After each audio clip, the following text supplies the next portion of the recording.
In 1867, on March 19th, the White Earth Reservation was formed by a treaty signing between the U.S. government and the Mississippi Band of Chippewa. The treaty was signed in Washington, D.C. 10 Ojibwe chiefs met with President Andrew Johnson in the White House to negotiate the terms of the treaty. Then in 1868, the chiefs moved to the reservation with their followers. Many generations later, because of the treaty continuing to restrict natives and try to separate them from the land, it has caused many drastic negative effects on the people and culture. Our ways and traditions have been dying, and that has caused the younger generations to not know about their culture, language, and traditions. Well, I don't think that the younger generation's carrying on the culture as well as the older generations did. The story of our creation begins after the Battle of Wainabushu in the evil spirit known as Manadun.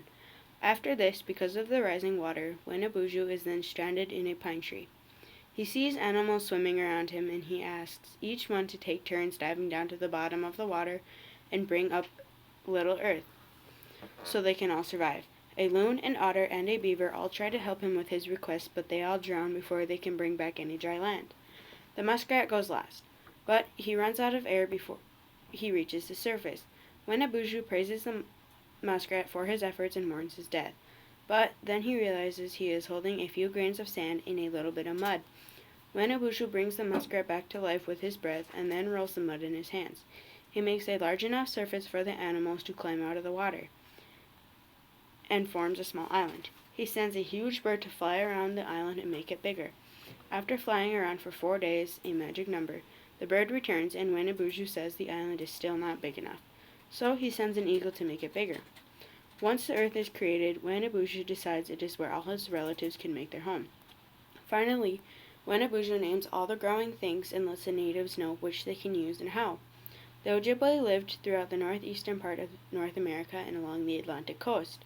Due to a combination of prophecies and tribal warfare, around 1,500 years ago, the Ojibwe people left their homes along the ocean and began a slow migration westward that lasted many centuries.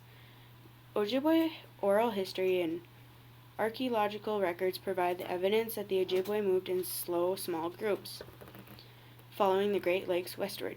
By the time the French arrived in the Great Lakes area of the early 1600s, the Ojibwe were established at Sault Ste. Marie and the surrounding area. An Ojibwe prophecy that urged them to move westward to the land where the food grows on water was a clear reference to the wild race and served as a major incentive to migrate westward. Eventually, some bands made their homes in the northern area of present-day Minnesota. I've learned how the Ojibwe people suffered in the past and some of the culture, the way they did things and why they do things. I have read some books about the history of the Chippewa, which I found very interesting. Had I not ever lived here, I would not have been aware of known what the Native Americans had gone through, only through what I had read in general history books. In 1803, President Thomas Jefferson purchased the Louisiana Territory from the French government for $15 million. The Louisiana Purchase stretched from the Mississippi River to the Rocky Mountains and from Canada to New Orleans. It doubled the size of the United States. To Jefferson, westward expansion was the key to the nation's health. He believed that a republic depended on an independent, virtuous citizenry for its survival, and that the independence and virtue went hand in hand with the land ownership, especially the ownership of small farms. Those who labor on the earth, he wrote, are the chosen people of God. In order to provide enough land to sustain this ideal population, the United States would have to continue to expand. The White Earth Reservation was created on March 19, 1867, during a treaty signing in Washington, D.C.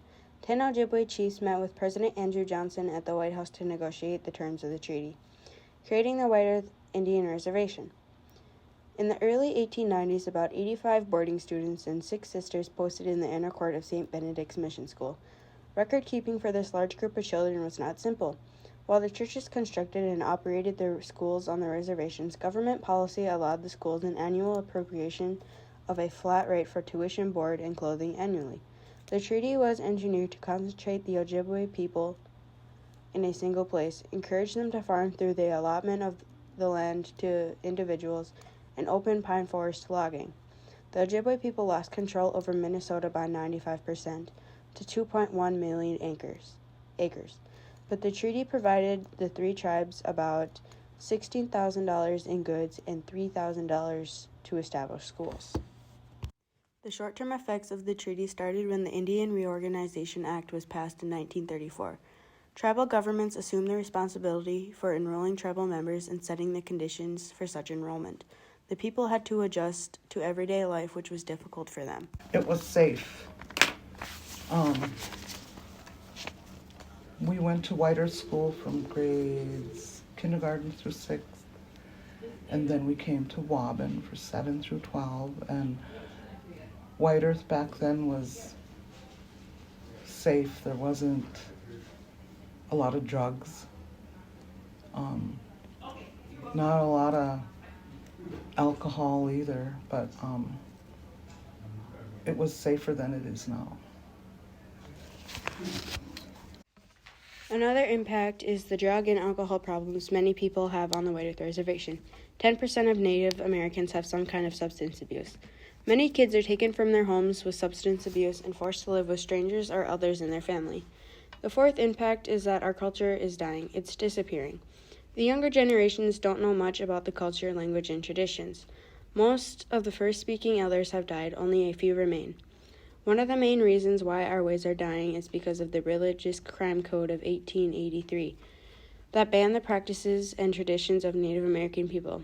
This continued until 1978, when the American Indian Religious Freedom Act of 1978. This allowed Natives to practice the traditions and ceremonies.